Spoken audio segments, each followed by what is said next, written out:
Kamu pikir, kalau sudah berkorban habis-habisan untuk orang yang kamu cintai, mereka tidak akan pernah meninggalkanmu? Aku dulu juga berpikir begitu. Aku kerja 30 tahun. Aku jual tanah warisan. Aku serahkan semua yang aku punya kepada anak-anakku. Dan tahu apa yang terjadi setelah itu? Aku tidur sendirian di rumah kontrakan kecil, sementara anak-anakku tinggal di rumah yang aku bangun dengan keringat aku sendiri. Namaku Harto. Aku sekarang sudah 71 tahun. Aku bukan siapa-siapa. Bukan orang terkenal. Bukan orang kaya.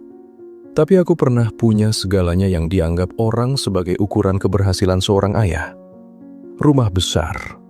Sawah beberapa petak. Usaha kecil yang cukup untuk menghidupi keluarga. Dan 3 orang anak yang aku besarkan dengan seluruh jiwa ragaku. Aku tidak pernah beli baju baru untuk diriku sendiri selama 10 tahun. Supaya anak-anakku bisa sekolah di tempat yang bagus.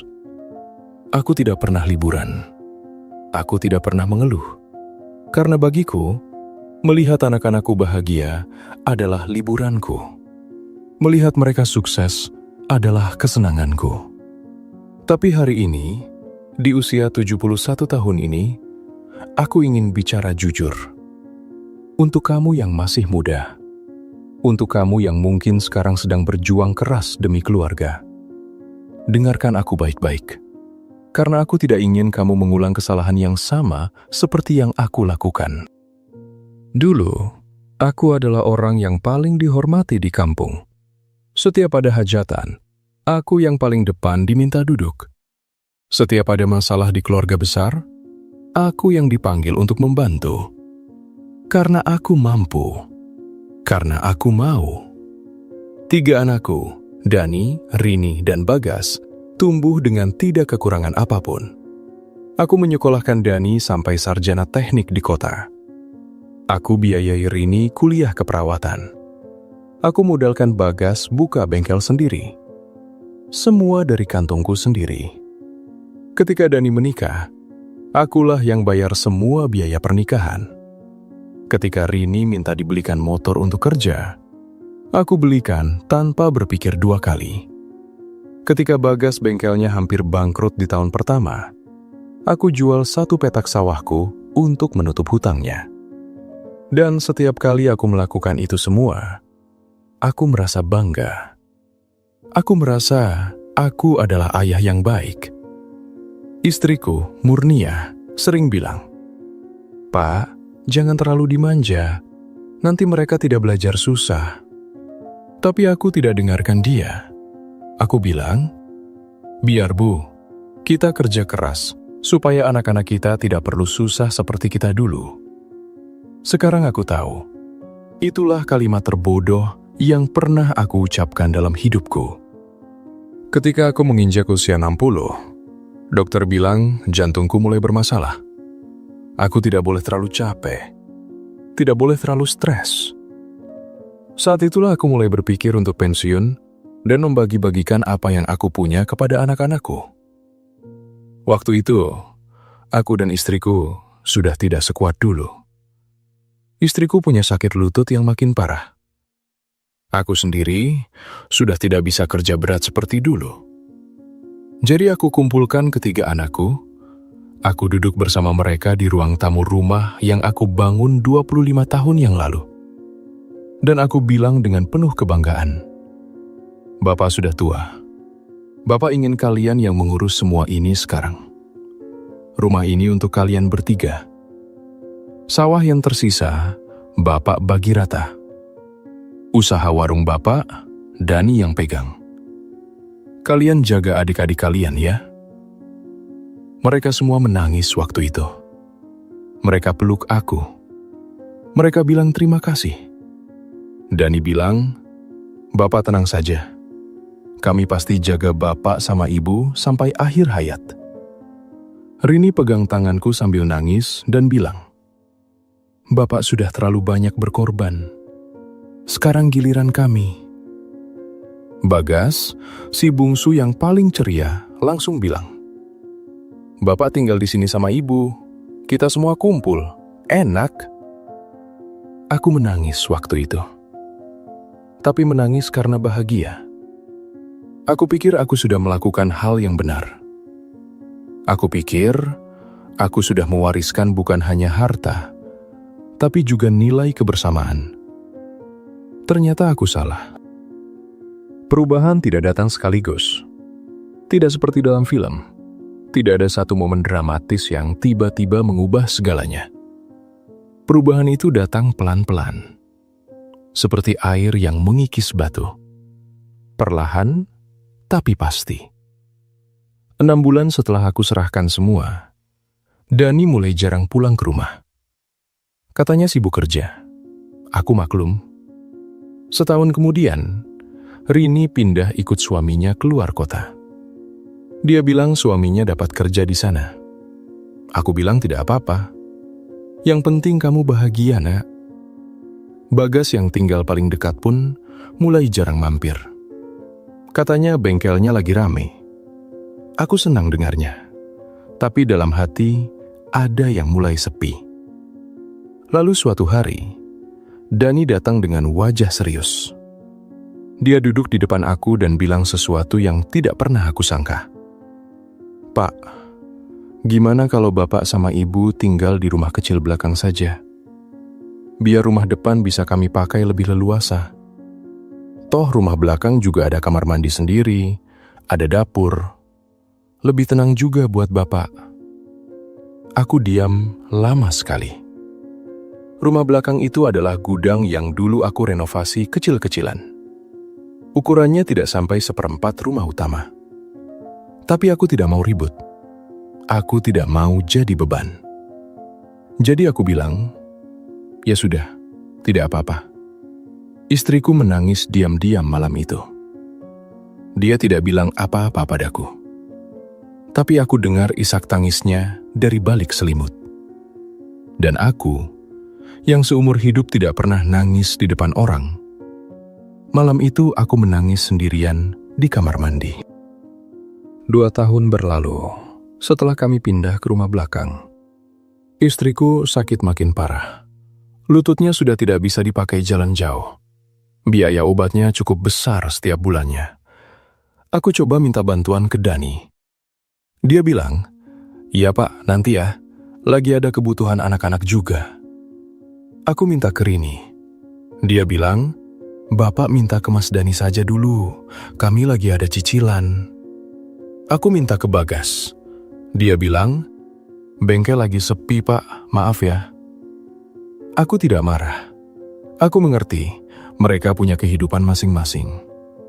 Tapi kemudian, di suatu malam yang aku tidak akan pernah lupa, istriku memanggilku pelan. Dia pegang tanganku. Tangannya sudah kurus. Kulitnya sudah keriput. Tapi matanya masih sama seperti waktu aku pertama kali jatuh cinta padanya 45 tahun yang lalu. Dia bilang, "Pak, Ibu minta maaf ya. Ibu tidak bisa bantu Bapak lagi." Aku tahu apa maksudnya. Aku bilang, "Ibu jangan ngomong begitu." Dia tersenyum lemah. Dia bilang, "Pak, satu hal yang Ibu sesali. Kita terlalu mengutamakan anak-anak, sampai kita lupa mengutamakan diri kita sendiri. Seharusnya kita juga punya tabungan untuk kita berdua. Maaf ya Pak, Ibu tidak pernah bilang ini dari dulu." Seminggu setelah malam itu, istriku pergi. Dan aku, di usiaku yang 68 tahun waktu itu, berdiri di pemakaman istriku seorang diri karena Rini tidak bisa pulang. Katanya tidak ada tiket. Dani datang, tapi langsung pergi lagi setelah prosesi selesai karena ada meeting. Hanya Bagas yang menemani, tapi dia pamit sebelum maghrib. Malam itu, aku pulang ke rumah belakang yang kecil itu seorang diri. Dan untuk pertama kalinya dalam hidupku, aku merasakan sepi yang sesungguhnya. Setelah istriku pergi, aku jatuh sakit selama beberapa minggu. Bukan karena fisik, tapi karena hati. Dani sempat menyarankan supaya aku masuk panti jompo. Dia bilang itu lebih terjaga dan ada teman seusia. Aku tahu itu alasan yang diperhalus. Aku menolak, bukan karena gengsi, tapi karena aku ingin membuktikan pada diriku sendiri bahwa aku masih bisa berdiri. Disinilah titik balik hidupku dimulai. Ada seorang tetangga, namanya Pak Simin. Usianya hampir sama denganku. Dia sering mampir ke warung kecil dekat rumahku. Suatu hari dia lihat aku duduk sendirian dengan wajah yang mungkin terlihat seperti orang yang sudah menyerah. Dia duduk di sebelahku. Dia tidak banyak bicara. Dia hanya pesan 2 gelas teh dan dia dorong 1 gelas ke arahku. Lalu dia bilang, "Orang yang masih hidup belum boleh berhenti." Itu saja, 8 kata. Tapi 8 kata itu menghantam dadaku seperti batu besar. Aku mulai keluar rumah lagi. Aku mulai ke masjid setiap subuh. Aku mulai ngobrol dengan orang-orang. Aku mulai menulis di buku kecil semua pelajaran hidup yang aku dapatkan selama 71 tahun ini. Dan perlahan, aku menemukan sesuatu yang tidak pernah aku sadari sebelumnya. Selama ini aku hidup untuk orang lain, untuk istriku, untuk anak-anakku, untuk kampungku. Tapi aku tidak pernah hidup untuk diriku sendiri. Dan sekarang, di usia 71 tahun, inilah pertama kalinya aku belajar mencintai diri sendiri. Kalau kamu masih muda dan mendengarkan ceritaku ini, aku ingin kamu benar-benar menyimak bagian ini. Pertama, jangan serahkan semua yang kamu punya kepada siapapun sebelum kamu benar-benar siap untuk tidak memiliki apa-apa. Termasuk kepada anak kandungmu sendiri. Cinta itu nyata. Tapi ketergantungan finansial bisa mengubah dinamika keluarga dengan cara yang tidak pernah kamu bayangkan. Kedua, sisihkan untuk dirimu sendiri. Bukan karena kamu egois, tapi karena kalau kamu tidak punya apa-apa untuk dirimu sendiri di hari tua, kamu akan menjadi beban bagi orang yang kamu cintai. Dan itu justru lebih menyakitkan dari apapun. Ketiga, anak yang baik tidak ditentukan dari seberapa banyak yang kamu berikan kepada mereka. Aku memberikan segalanya. Tapi, aku tidak mengajarkan mereka untuk bertanggung jawab, untuk bersyukur, untuk tidak mengambil lebih dari yang mereka butuhkan. Itulah kesalahanku sebagai orang tua. Keempat, jaga pernikahanmu, jaga pasanganmu. Aku menyesal tidak pernah mengajak istriku berlibur, tidak pernah membelikannya sesuatu hanya karena aku ingin, bukan karena ada keperluan. Aku selalu berkata, nanti, nanti, nanti. Dan sekarang, tidak ada lagi waktu untuk nanti. Kelima, punya kehidupan sosial di luar keluargamu. Punya teman, punya komunitas. Karena ketika keluargamu tidak ada, kamu tidak akan benar-benar sendirian. Pak Simin yang menyelamatkan aku bukan dari darah dagingku sendiri. Dia hanya tetangga biasa yang peduli. Aku tidak menceritakan ini untuk menyalahkan anak-anakku. Mereka bukan orang jahat. Mereka hanya manusia biasa yang tidak pernah aku ajarkan cara menjadi lebih baik. Dan itu salahku. Tapi aku juga tidak mau kamu meninggalkan cerita ini dengan perasaan takut atau benci kepada keluargamu. Yang aku inginkan adalah sederhana saja.